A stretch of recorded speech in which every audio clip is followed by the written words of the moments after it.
सोचिए, अगर आप सिर्फ 2,000 रुपये महीना इन्वेस्ट करें और रिटायरमेंट के समय आपके पास 25-30 लाख या उससे ज़्यादा का फंड हो, क्या ये पॉसिबल है?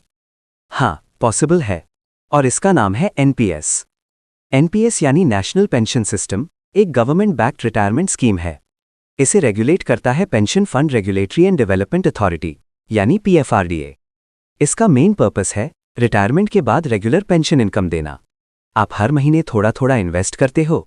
ये पैसा शेयर्स, बॉन्ड्स और गवर्नमेंट सिक्योरिटीज में इन्वेस्ट होता है, यानी आपका पैसा धीरे धीरे ग्रो करता है।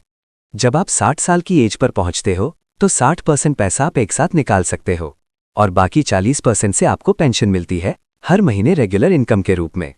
एनपीएस में 2 तरह के अकाउंट होते हैं, टियर 1 और टियर 2।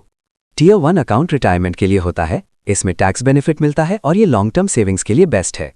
टियर 2 एक ऑप्शनल सेविंग अकाउंट है जिसमें आप कभी भी पैसा निकाल सकते हो।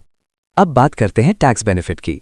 एनपीएस में आपको सेक्शन 80C के तहत 1.5 लाख रुपए तक टैक्स डिडक्शन मिलता है और इसके अलावा 50,000 रुपए का एक्स्ट्रा बेनिफिट 80CCDD 1B में मिलता है।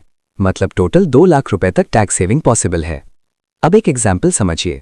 अगर कोई व्यक्ति 25 साल की उम्र में 2,000 रुपए महीना इन्वेस्ट करता है और उसे एवरेज 8 से 10% रिटर्न मिलता है, तो 60 साल की उम्र तक उसके पास लगभग 25-30 लाख या उससे ज्यादा का कॉर्पस हो सकता है। यानी छोटी शुरुआत लेकिन बड़ा रिजल्ट।